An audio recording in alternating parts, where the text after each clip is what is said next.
Private Jack Reed stood at rigid attention among a line of alien recruits, his 6-foot frame dwarfed by the 9-foot-tall Taurians to his left and right. The air inside the Galactic Federation's training facility tasted metallic and foreign, filtered through systems designed for a dozen different respiratory needs. Jack was the first human ever admitted to the Elite Warrior program, a diplomatic concession after Earth joined the Federation last year. Training Sergeant Drack circled the new recruits like a predator. His 4 eyes scanned each being with cold calculation, exoskeleton plates clicking with each deliberate step. The massive drill instructor paused in front of Jack, mandibles twitching in what humans would recognize as a smirk. "A human," he growled, voice translator giving his words a metallic edge. "The Council must be desperate if they're allowing soft-skinned primates into my program." The alien recruits chittered in amusement. Jack kept his gaze forward, face neutral despite the insult. "Your species has no natural armor, pathetic muscular density, and requires constant hydration," Drack continued, looming over Jack. "What can you possibly offer my unit?" "Adaptability, sir," Jack replied evenly. Drack's upper eyes narrowed. "Adaptability won't stop plasma fire, human." The sergeant moved on, but he'd mentally marked Jack as the weak link, the one who would break first. Humans were the newest and least respected species in the Federation. Their homeworld was unremarkable, their technology borrowed, their military strength negligible compared to the warrior races that populated the galaxy. The first training exercise began immediately. Recruits were marched to a massive chamber, where floating platforms hovered at various heights above a pool of bubbling green liquid. "Cross the pit of Kull using only the platforms provided," Drack instructed. "The last 3 to complete the course will be removed from the program." The alien recruits had natural advantages, the Taurians with their 4 powerful legs, the Vex with their suction cup appendages, the Creel with their prehensile tails. Jack had only his human limbs and wits. As the signal sounded, recruits leapt onto the first platforms. The Taurians bounded effortlessly across vast gaps, while the Vex climbed vertical surfaces with ease. Jack studied the pattern briefly before starting, noticing how the platforms moved in predictable sequences. Rather than following the obvious path most aliens took, Jack calculated a different route. He timed his jumps precisely, using momentum, rather than raw strength. When platforms shifted unexpectedly, he adjusted instantly, making split-second decisions that kept him moving forward. Halfway through, a Creel recruit slipped and dangled precariously above the bubbling liquid. Without hesitation, Jack extended his arm, pulling the surprised alien to safety before continuing his own progress. Drack watched from an observation deck, 4 eyes widening slightly as Jack completed the course third, beating nearly 24 aliens with supposedly superior physical abilities. "Interesting," the sergeant muttered, making a note on his data pad. Back in formation, the recruits stood at attention again, 3 fewer in their ranks. Jack's breathing had already normalized while several aliens still struggled to recover. Drack approached, stopping directly in front of the human. "You got lucky, Private Reed," he said. "Real combat isn't about jumping between platforms." Jack met the sergeant's gaze. "No, sir. It's about thinking clearly under pressure." Drack's mandibles clicked in irritation. "We'll see how clearly you think in the next test, human. I promise. You won't find it so simple." But something had changed in the drill sergeant's appraisal, the dismissal in his voice now tinged with curiosity. The next morning arrived after what humans would consider only 4 hours of rest. Jack's muscles ached from the previous day's exertions, but he kept pace with the alien recruits as they assembled in the simulation chamber. The vast room could reconfigure itself into any battlefield environment in the known galaxy. "Today you face the maze of perception," Drack announced. "Your neural implants will receive different sensory information as you navigate to the extraction point. The maze reconfigures itself based on your fears and weaknesses." Jack touched the small device attached to his temple, the only piece of alien technology directly interfacing with his human nervous system. The medical officers had expressed doubt about compatibility, warning him that humans might experience the simulations differently. "Begin," Drack barked. The chamber transformed around them. For Jack, the sterile training facility disappeared, replaced by a dense jungle environment reminiscent of Earth's Amazon, but wrong in subtle, unsettling ways. The trees pulsated as if breathing. The ground shifted beneath his feet. Every shadow concealed potential threats. Jack's military training on Earth had included survival exercises, but nothing like this. The maze altered itself continuously, responding to his thoughts and emotions. When he felt confident about a direction, the path would suddenly dead end. When doubt crept in, additional routes would appear, creating paralyzing indecision. An hour into the exercise, only half the eye. Recruits remained visible on Drack's monitoring system. The others were lost in personalized nightmare scenarios, their vital signs showing extreme stress. Jack's neural patterns, however, displayed something unusual, rhythmic variations suggesting he was humming. Inside the simulation, Jack had recognized the psychological manipulation at work. The maze didn't just respond to fear, it fed on it. After several frustrating attempts to outthink the system, he'd switched tactics entirely. Now he walked with deliberate calm, focusing his mind on an old tune his grandfather had taught him, using it to create a mental pattern the maze couldn't easily disrupt. When paths disappeared, he didn't react with alarm but accepted the new reality and adjusted. When terrifying creatures appeared, manifestations of subconscious fears, he acknowledged them without allowing his heart rate to spike. Impossible, Drack muttered, watching Jack's steady progress through the course. The human was moving at twice the speed of the most experienced alien warriors, seeming to navigate the constantly shifting environment with intuitive ease. 3 hours into what was designed as a full-day exercise, Jack emerged from the simulation exit. He removed his neural implant and stood at attention, waiting as the chamber reset. Drack approached slowly, all 4 eyes fixed on the human. "How did you complete the course so quickly?" the sergeant demanded. "I recognized it was feeding on my reactions, sir," Jack replied, "so I stopped reacting predictably." Drack circled him suspiciously. The maze is designed to confuse even the most disciplined minds. It should have been especially difficult for your primitive human brain structure. Jack remained silent, knowing no response would satisfy the sergeant. "Perhaps your neural implant malfunctioned," Drack suggested. "No recruit has ever completed the maze of perception in less than 5 hours, let alone 3. "The implant worked fine, sir," Jack said. "Humans are just good at adapting to changing circumstances. It's how we survived on Earth before we had technology." Another alien recruit finally emerged from the simulation looking disoriented and exhausted. Drack dismissed Jack with a gesture, but his gaze followed the human with newfound intensity. Something wasn't adding up about this supposedly primitive species. By the 3rd day, word had spread through the training facility about the human who was outperforming veteran warriors. Jack found himself the subject of curious stares and whispers as the remaining 20 recruits assembled for combat training.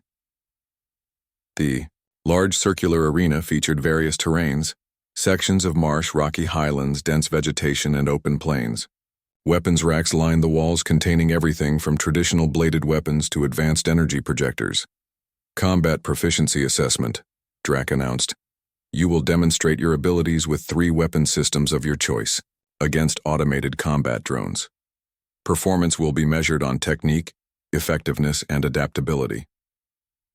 The alien recruits moved with confidence toward the weapons they had mastered during their military careers. A Taurian selected a massive graviton hammer that would have crushed Jack with its weight alone. A serpentine Aurelian chose ceremonial blades that extended from specialized sheaths integrated into its scales. Jack approached the racks hesitantly. He had basic training with human weapons, but nothing like the advanced systems developed by species with centuries of interstellar warfare experience. He selected a compact energy pistol that somewhat resembled Earth firearms, a staff weapon that could function as both ranged and melee, and, after consideration, a simple combat knife. Drack noticed Jack's choices and made a dismissive gesture. "Traditional weapons require strength and skill, human. Are you certain you wouldn't prefer something more automated?" "I'm comfortable with these, sir," Jack replied, testing the balance of the knife. The sergeant's mandibles clicked in what might have been amusement. Very well. Begin your assessments. The combat drones activated, floating mechanical spheres that could project holographic opponents or attack directly with non-lethal energy pulses. Jack observed the other recruits first, studying their techniques. The Taurians' approach relied on overwhelming power, the Aurelian on lightning-fast strikes, others on specialized biological advantages humans simply didn't possess. When Jack's turn came, he stepped into the center of the arena. 3 drones surrounded him, projecting humanoid opponents twice his size. Rather than immediately engaging, Jack retreated, creating distance while analyzing their movement patterns. Typical human, someone muttered, running away. But Jack wasn't retreating out of fear. He was testing the drone's tracking algorithms, noticing how they anticipated direction changes and coordinated their attacks. After 60 seconds of evasion, he suddenly changed tactics. Using the energy pistol in his right hand and the staff in his left, Jack created overlapping fields of fire while constantly moving. When a drone closed distance, he seamlessly transitioned to melee combat, using the staff's reach to maintain advantage. When surrounded, he dropped to the ground, firing upward at precisely calculated angles that forced the drones to collide while evading him. The knife came into play only once, when a drone pinned him against the marsh section. Instead of struggling against superior strength, Jack plunged the blade into the soft ground, using it as an anchor point for a maneuver that flipped him over his attacker. 4 minutes later, all 3 drones lay deactivated. Jack stood in the center of the arena, breathing heavily but victorious. The entire room had fallen silent. Drac studied his performance metrics with disbelief. The human had achieved the highest efficiency rating of any recruit, despite using unfamiliar weapons. More importantly, he had demonstrated an ability to identify and exploit weaknesses in his opponent's programming almost immediately. Acceptable, Drac said grudgingly, though real combat is rarely so controlled. Yes, sir, Jack acknowledged, returning the weapons to their racks. As he rejoined the group, several alien recruits gave him respectful nods. Even the Taurian who had previously dismissed him seemed reassessing his worth as a potential squad mate. Drac watched these interactions with growing concern. The human wasn't just succeeding, he was changing the dynamics of the entire group. The 4th day brought the greatest challenge yet.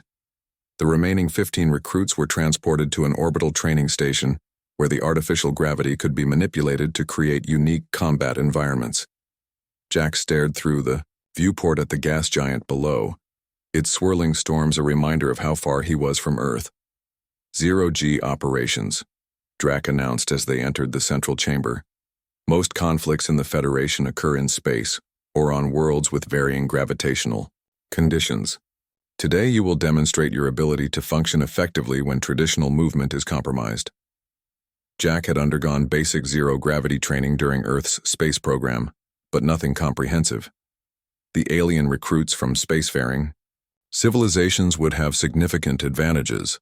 Many had evolved in low-gravity environments or had been training in space since childhood. The chamber's gravity slowly decreased until the recruits floated freely. Jack immediately felt the disorientation as his inner ear struggled to adjust. Several aliens appeared perfectly comfortable, using specialized appendages or natural propulsion methods to maneuver efficiently. Your task is simple, Drac continued, his massive form somehow stable despite the lack of gravity. Retrieve the mission objective from the central column and return to your designated start position. You may impede other recruits using the training weapons provided. The weapons were simple compressed air guns that could push opponents off course. As soon as Drac gave the signal, chaos erupted. Recruits launched themselves toward the central column where a small object, the mission objective, floated in a containment field. Jack didn't immediately move. Instead, he studied how the other recruits handled themselves in 0G. Some used powerful thrusts that sent them quickly toward the objective, but left them unable to change direction easily. Others moved more cautiously, maintaining control, but sacrificing speed. When he finally acted, Jack used short, controlled bursts from his compressed air gun, not aimed at opponents, but directed behind himself as improvised propulsion. He established a rotation that allowed him to scan in all directions while moving steadily forward. A Taurian recruit collided with him deliberately, using superior mass to knock Jack off course. Rather than fight the momentum, Jack grasped the Taurian's exoskeleton, using the larger alien's movement to slingshot himself closer to the objective. The Taurian bellowed in surprise as Jack slipped away. Near the column, 3 recruits battled for position. Jack avoided the conflict, instead maneuvering to a position directly below the objective, a direction most recruits weren't watching since their species' instincts rarely considered full 3-dimensional space. With a perfectly timed push, Jack shot upward through a gap in the defensive perimeter. His hand closed around the objective, a small data crystal, just as a Vex recruit reached for it. Without pausing, Jack used the Vex's extended limb as a springboard, pushing himself toward his designated return position. The other recruits immediately gave chase, firing compressed air bursts that created chaotic currents throughout the chamber. Jack tucked himself into a tight ball, minimizing his profile while using miniature course corrections to avoid the worst turbulence. From his observation platform, Drac watched with growing consternation. The human was moving through 0G with unnatural precision, almost as if he'd been training for this specific scenario. Jack reached his designated position first, securing the objective with a full 90 seconds to spare before the next recruit finished. As the chamber's gravity slowly returned to normal, he found himself the center of attention once again. "How did you master 0G movement so quickly?" asked a Creel recruit who had finished third. Before Jack could answer, Drac intervened. "Private Reed has clearly had specialized training we weren't informed about," he said accusingly. "No specialized training, sir," Jack replied. "Humans have just been thinking about how to move in space since before we could actually do it. We have thousands of years of literature imagining it." Drac stared at him incredulously. "You're claiming fictional accounts helped you master 0G operations?" "Imagination has always been humanity's greatest strength, sir," Jack said simply. On the 5th day, only 10 recruits remained in the program. Jack entered the briefing room to find Drac conferring with another alien, a tall, slender being with translucent skin that revealed pulsing organs and neural pathways beneath. The stranger's eyes swiveled independently, one fixed on Jack while the other scanned a data tablet. "This is Field Commander Nix," Drac introduced with unusual deference. "He oversees all elite training programs and has taken a special interest in your progress." Jack saluted according to Federation protocol. "An honor, Commander." Nix's mouth didn't move, but words formed directly in Jack's mind, a form of telepathic communication used by the commander's species for official interactions. "Your performance metrics are unprecedented for a newly integrated species," the thought voice stated. "Particularly one with your physiological limitations." "Thank you, sir," Jack responded, uncertain whether the comment was compliment or accusation. "Today's exercise will test cognitive processing under extreme duress," Nix continued. "Many physically capable recruits fail at this stage. We shall see if your species' alleged adaptability extends to mental resilience."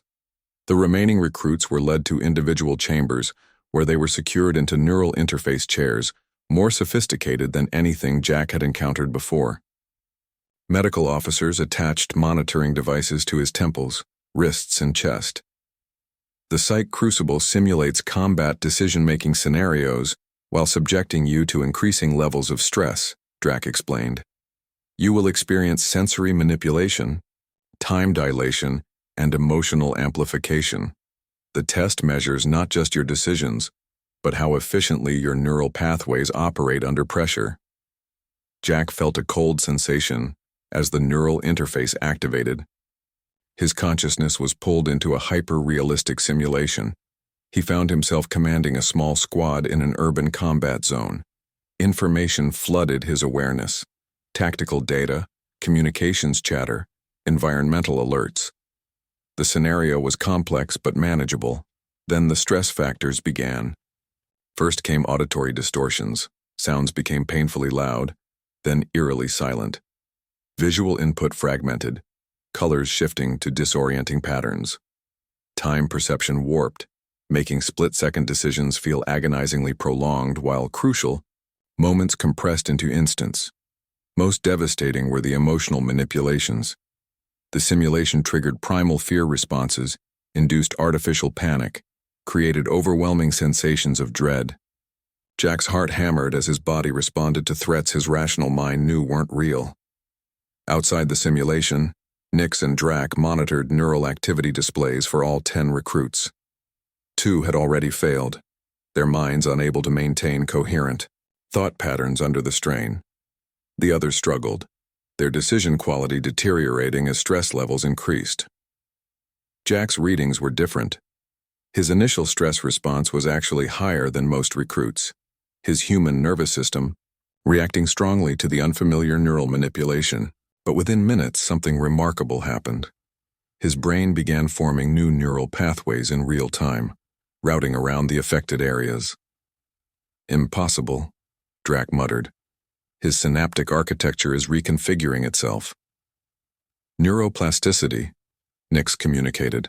Humans possess an unusual degree of it, even among adaptive species. Inside the simulation, Jack had recognized that fighting the system's manipulations was futile. Instead, he compartmentalized his thinking, creating mental subprocesses that could function independently. When one cognitive area became compromised, he shifted decision-making to another. As the simulation reached maximum intensity, a level that had broken hardened veterans, Jack's performance metrics remained stable. His squad completed their objectives with minimal casualties, adapting to changing circumstances despite the extreme psychological pressure. When the test concluded and Jack was disconnected from the system, he found Commander Nix studying him, with both eyes now. You are the only recruit to maintain optimal function through level 5 stimulation, the commander communicated. How did you manage this?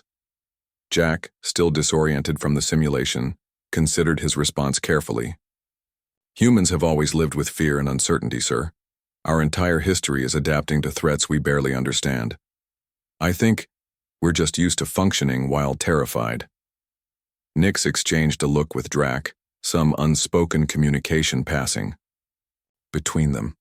Fascinating, came the commander's thought voice. Perhaps we have underestimated what your species brings to the Federation. The training facility buzzed with rumors. Only 5 recruits remained for the final stage of the program, and a human was among them, something no one had predicted when training began. Senior officers from various Federation species had arrived to observe the culmination of the elite warrior selection process. Jack entered the preparation chamber to find individual equipment stations arranged in a semicircle. Each displayed combat armor tailored to the specific biology of the final candidates. The human section contained a sleek exosuit of unfamiliar design. Standard issue T9 combat enhancement system, Drac explained, approaching from behind. Modified for human physiology, though we had limited baseline data to work with. Jack examined the armor with professional interest. It's more advanced than anything Earth has developed. Obviously, Drac replied, mandibles clicking. The Federation doesn't admit primitive species to uphold our technological standards. We admit them when they display potential worth developing. Coming from Drac, this almost qualified as a compliment. The sergeant's attitude toward Jack had evolved from dismissive to cautiously respectful over the past 5 days, though he'd never admit it directly. The final challenge tests everything you've learned, Drac continued. A full-spectrum combat simulation against live opponents, the program instructors themselves. No safety protocols beyond basic injury prevention, real pain, real consequences. Jack nodded solemnly. Understood, sir. Your opponents will be using species-specific tactics designed to exploit your natural weaknesses, Drac added. In your case, your fragile skeletal structure, limited sensory range, and inferior strength. Anything else I should know, sir? Drac studied him for a moment. The other recruits have trained for years in their respective military forces before being selected for this program. You've had 6 months since Earth joined the Federation. Whatever happens today, you've already defied expectations. With that unexpected acknowledgement, Drac left Jack to prepare. The human carefully donned the exosuit, feeling it conform to his body and link with his nervous system. Information flooded his awareness as the suit's enhanced sensors came online. Suddenly, he could detect energy signatures, biochemical traces, and subtle gravitational variations completely invisible to unaugmented human senses. An hour later, the 5 finalists stood before a massive holographic terrain map. Commander Nix briefed them on the parameters of the final test. "You will operate as independent units within a contested battle space," the commander's thought voice explained.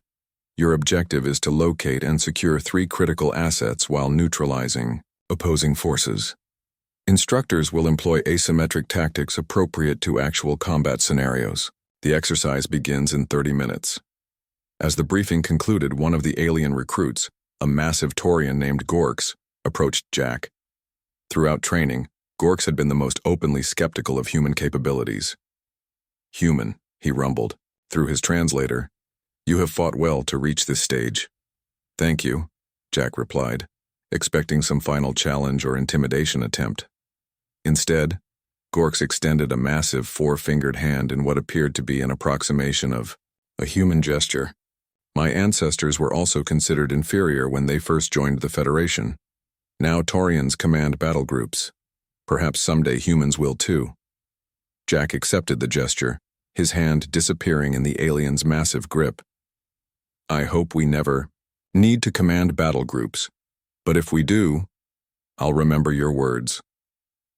The simulation began with each recruit inserted at different entry points into a sprawling urban warfare environment. Jack immediately activated his suit's stealth systems, moving through shadows while establishing situational awareness.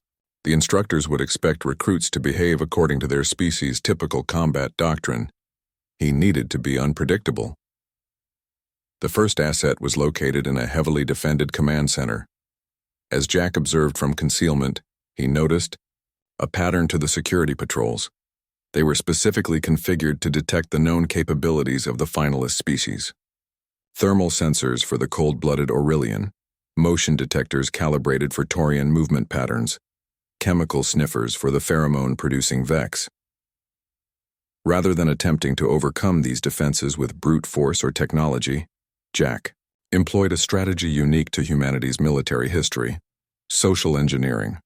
Using his suit's communication system, he transmitted false orders in the instructor's own communication protocols, creating confusion that allowed him to slip past the outer security perimeter. Once inside, he was confronted by an instructor, a veteran warrior from a species renowned for their combat reflexes. The ensuing close-quarters battle pushed Jack's enhanced capabilities to their limits. He prevailed not through superior strength or speed, but by exploiting the environment in ways his opponent didn't anticipate, using architectural features as force multipliers. With the first asset secured, Jack moved toward the second objective. Halfway there, he encountered Gorks engaged in a losing battle against 3 instructors. Despite their rivalry during training, Jack didn't hesitate. He created a diversion that allowed the Taurian to regroup, then coordinated a joint counterattack. "Why? Assist?" Gorks asked as they momentarily took cover. "Because that's what humans do," Jack replied. "We survived on Earth by cooperating against bigger predators." Together they secured the second asset, before separating again to pursue different objectives. Jack reached the third asset location, a heavily fortified position designed to be virtually impenetrable, only to find all the remaining instructors waiting, including Drac himself. "End of the line, human," the sergeant said, activating an energy weapon. "Let's see if you've learned enough to survive." Jack assessed the situation with calm precision. 6 instructors, including Sergeant Drac, stood between him and the final objective. Each represented a different species with unique combat specializations, the Federation's finest warriors positioned. To ensure this last test was truly impossible to overcome alone, his exosuit sensors provided detailed tactical information: energy weapon signatures, shield configurations, motion predictions. The instructors had arranged themselves in interlocking fields of fire with complementary defensive positions. A direct assault would fail regardless of approach vector. This wasn't a test of combat prowess. It was a test of judgment. Permission to attempt an alternative solution, Sergeant? Jack requested. Drack's 4 eyes narrowed suspiciously. Explain. The objective of the Elite Warrior program is to identify those who can secure victory for the Federation, Jack stated. Sometimes that means knowing when not to fight. A tense silence followed. The other instructors looked to Drack, whose mandibles clicked thoughtfully. Proceed, the sergeant finally said. Jack deactivated his weapon systems, a gesture that registered on all the instructors' tactical displays. He then removed his helmet, deliberately making himself vulnerable. I propose a scenario analysis, he said calmly. If I were to attack, even with surprise and superior position, probability of success would be less than 8%. Casualties on both sides would be significant. In a real-world situation with these parameters, the correct decision is diplomatic engagement while maintaining defensive posture. The instructors exchanged glances. This was unprecedented. No recruit had ever attempted to talk their way through the final challenge. Warriors fight, one instructor growled. They don't negotiate. Respectfully, Jack countered. The greatest warriors throughout human history knew when to fight and when to find another solution. A warrior who only knows. Combat is just a weapon, not a strategist. Drack stepped forward, towering over Jack. And if diplomacy fails, then you fight with everything you have, Jack replied without hesitation. But you don't sacrifice lives needlessly when alternatives exist. For a long moment, Drack stared down at the human. Then, to everyone's surprise, he lowered his weapon. Asset secured, the sergeant announced. Simulation complete. The virtual environment dissolved around them, revealing the training chamber. Commander Nix and several high-ranking Federation officers stood at the observation platform, having witnessed everything. Fascinating approach, Nix communicated as he descended to the chamber floor. No recruit has ever attempted diplomatic resolution during the final exercise. It seemed the logical choice given the parameters, sir, Jack replied. Indeed. Tell me, Private Reed, was this a human tactic or your personal initiative? Jack considered the question carefully. Both, sir. Humans have always had to balance between conflict and cooperation. Our history is filled with battles, but also with alliances and negotiations. We survived not by being the strongest species on our planet, but by being the most adaptable. Nix's eyes swiveled to take in all the instructors and remaining recruits. The purpose of the Elite Warrior program is not merely to identify the strongest fighters, but those who can secure victory through whatever means necessary. Sometimes that requires force. Sometimes it requires restraint. Always it requires judgment. The commander turned back to Jack. You completed every challenge in record time, often using methods our training protocols didn't anticipate. More importantly, you demonstrated the core quality we seek, adaptability in the face of the unknown. 3 hours later, the graduation ceremony concluded with 5 new warriors inducted into the Federation's elite forces. Jack stood among them, the first human to wear the distinguished insignia. As the formal proceedings ended, Sergeant Drack approached him privately. 60 minutes, the sergeant said abruptly. Sir? Jack asked, confused. The standard time to master basic training protocols for new Federation species is 60 days, Drack explained. You accomplished it in 60 minutes. Each day you mastered skills that should have taken weeks. The sergeant's mandibles clicked in what Jack had come to recognize as reluctant admiration. I've been training warriors for 30 cycles across 17 species.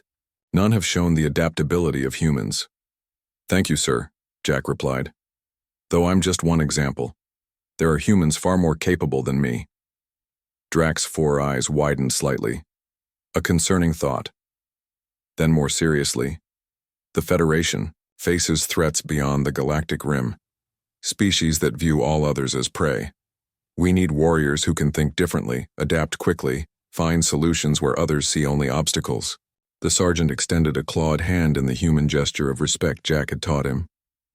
Perhaps your species will help us survive what's coming. Jack accepted the handshake, realizing this was about more than just one human proving himself.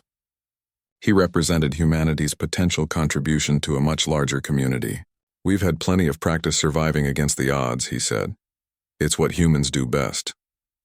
As they parted ways, Jack caught sight of Earth visible through a viewport, a small blue marble among countless stars, now connected to a vast galactic civilization. Humanity had much to learn from their new allies, but as his performance had demonstrated, they had plenty to offer in return. The Federation had expected humans to take years to integrate into their military structure. Instead, one rookie had mastered their most elite training in just 5 days, leaving instructors and fellow recruits alike in shock and forcing an entire galactic community to reconsider what this new species might be capable of in the coming challenges. For Jack Reed, it was just the beginning. For humanity, it was the first step toward their rightful place among the stars.